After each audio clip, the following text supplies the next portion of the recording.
Hi there, Cosmic Family. My name is Yahrial. In this incarnation, we are already feeling the lunar total eclipse of in Pisces that we are going to have on September 7th.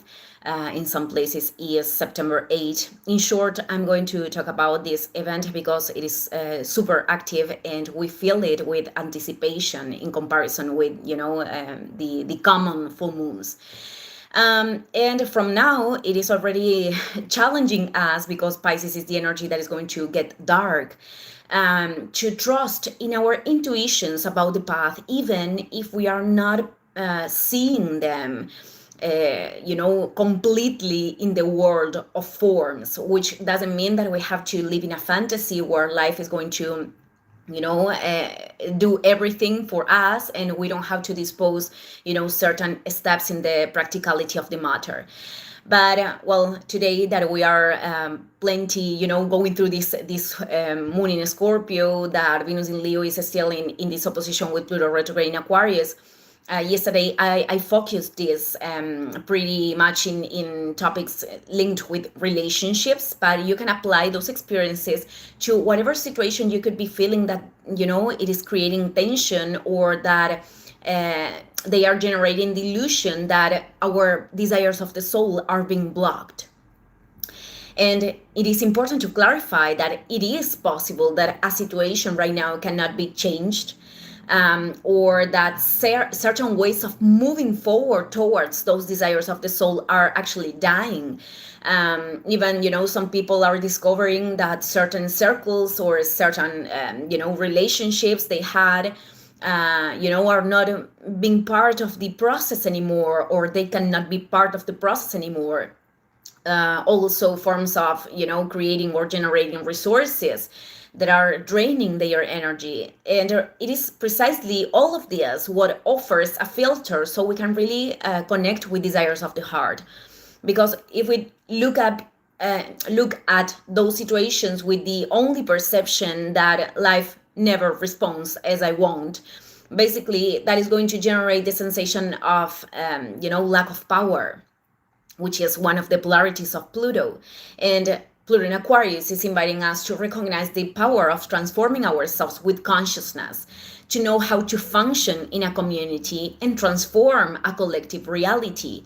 It is not that one has the responsibility of changing the world, but we can generate great changes in the world, starting with ourselves.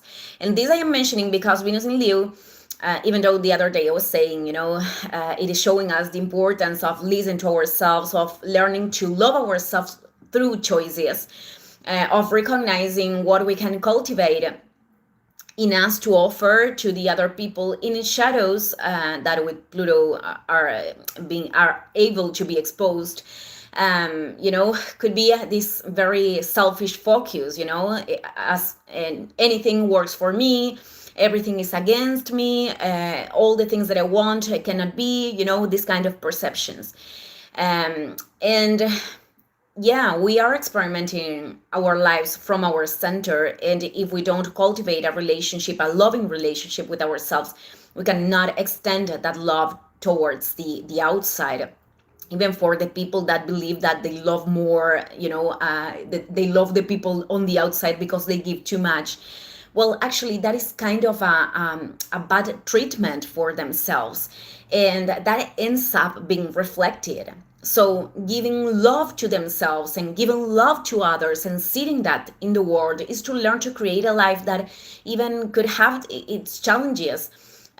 We could be grateful for, it could be this gratefulness, I don't know if this is the expression, connected with the soul, and also deconstruct the conception that experimenting terrestrial life is suffering. Although pain is part of the process of growing, but much of what is in distortion in our world, I am talking about the denser things because that is linked with Pluto, that is created for the lack of consciousness, of human consciousness, and without that recognition we cannot generate true changes.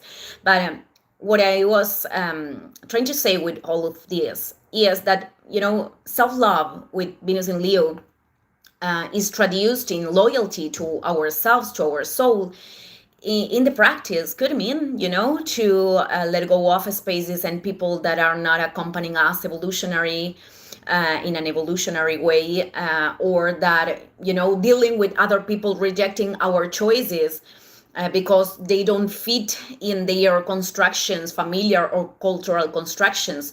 Pluto in Aquarius many times could be, dealing with this sensation that if I go, you know, if I take the authentic way that I want to take, I have to get out from this structure that other people are sustaining, or dealing with the sensation of feeling like an outsider, not because we have to be outside of anything, but because that puts us in touch with have to be outside of something that was very settled for society, or at least for our mental programming, that it is conditioning in the beginning for our environment. So if when you were a kid, you have heard a lot, that you have to fight because life is too difficult, or if you are not investing time in studying that thing, even if that is not something you like or inspire you, you are not going to be anyone. And many, many, many things that are still sustained today. Well, we are going to be called to break with them if they are creating a limitation. Because the core of evolution is always going beyond what we know, always going beyond what we know. And how that is going to be expressed, it is going to be different for each one. In fact, the natal chart contributes a lot with this, because we can see our regressive points and our potentials in which we can do an alchemy, not in a predetermined way. On the contrary, is to move forward and to reveal an unknown order, a creative one, because that is the expression of our self, and the one that contributes beyond our identity. I am mixing languages. Okay, there is this French composer that, Eric Satie. I found very beautiful, the works of this man, of final of 19th century, beginning of 20th century. And well, the compositions of Eric were out of the conventional. They were not part of the formalities, and for that reason he didn't have that recognition, especially in the economic way. But right now, his music is in everywhere in social media. It is like mainstream. If you look up for the Gymnopedes, you are going to recognize his music.